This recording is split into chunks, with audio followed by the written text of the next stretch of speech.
I've been in so many conversations where we're both talking around something without actually understanding where the other person is coming from. And many times I think the CFO's role is less getting the math right. Like, I think that's table stakes, but it's just, who is this person? What are their incentives and how are they measuring success?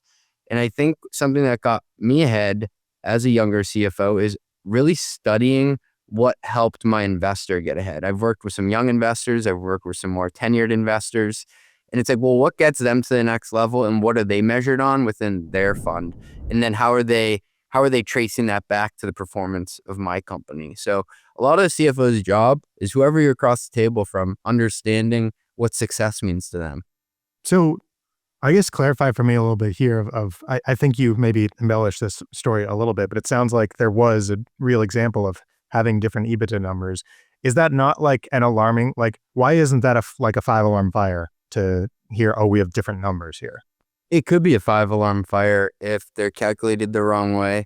But in this instant, they were just differing views of what was being added in based on a definition. And this is why Okay. it's so important to footnote everything.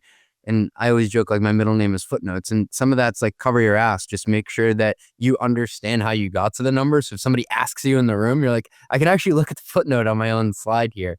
This happens all the time where people are measuring things differently because of some underlying action that they're going to take based on the outcome or what it means to them. So in the case that I gave there, they were all based on the same financials, but they were based on differing perspectives and viewpoints of what success looked like. That is a great opportunity for me to plug the EBITDA episode we have of CFO Explains to go make sure you're using the same definition. So now I want to transition a little bit. We've got another clip here from Jake Kornreich, and I want to talk about some of the more honest moments that you're going to have as a CFO or in the finance world. Particularly, he's talking about a $5 million budget bust. Oh, yeah. Nobody likes airing their mistakes in public, but I actually find mistakes are how you learn. So when I was chief of staff, I sat right outside the CEO's office. I had like a $5 million bust in a budget model. I think it might have been after the board meeting and the budget was approved. I'm like, oh no. But I didn't really hesitate or think twice about it. I walked right into his office. I said, look, here's what happened. Here's how I think we can fix it. I think the way that I presented it in that context was, hey, okay, I trust you. I don't think there's any other way I could approach that problem. There's something to be said about the credibility you build by letting bad news travel fast. You have to. At the end of the day, you have to own your mistakes. It's not about what you did. It's about how you respond. This reminds me of one of the very first conversations I ever had on the podcast with Charlie Kevers, CFO of Carta. And I asked him, how do you deal with having to communicate bad news? And he said that bad news should travel faster than good news.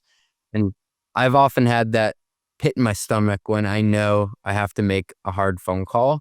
An example there would be, let's say somebody important is quitting the company and you have to tell the board. Or for a CFO, the moment you know you're not going to hit your plan. And I've actually had to pick up the phone twice I can remember in my career and just tell the board, like, hey, I just wanted to get ahead of this and tell you now. Maybe we can come up with solutions together. But I didn't want to tell you in 45 days that we were going to miss the board meeting. It's not looking like we're going to hit the plan that we have right now. What's it like to be on the receiving end of that? Like Jake is talking about when he was the chief of staff, he was telling, I believe, CFO or telling someone above him. So in your position as a CFO, what's it like to hear that yourself?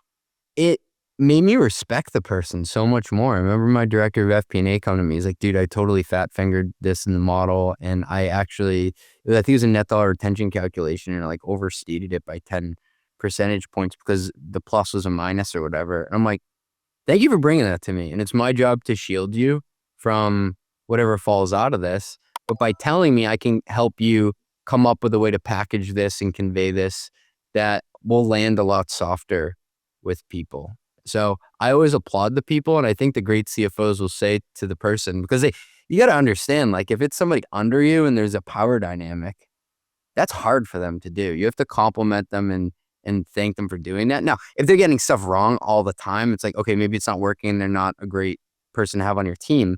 But if it's someone that you respect and has done great work in the past, like you got to give them a thumbs up for bringing it to you.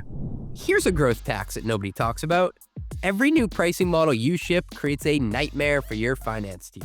Usage-based pricing, now you're tracking usage against commitments. Product bundles, now you're untangling what to recognize and when for every line item. Mid-cycle upgrades, good luck manually reallocating revenue. The pricing strategies that drive growth are the same ones that break your finance process. Right Rev turns that irony into a competitive advantage. Your product team can ship new pricing without asking finance for permission, and your sales team can close deals without worrying about downstream chaos. But I've seen too many companies where sales are celebrating a huge quarter while finance is still trying to figure out how to recognize half of it. It's actually me. So here's a good place to start. RightRev built a free tool at calculator.rightrev.com. It scores your RevRec process, shows what's exposing you to risk, and tells you exactly where to focus before it bites you in the rear. Probably explains why your last close took so long. Check it out at calculator.rightrev.com. All right, without the Boston accent, calculator.rightrev.com.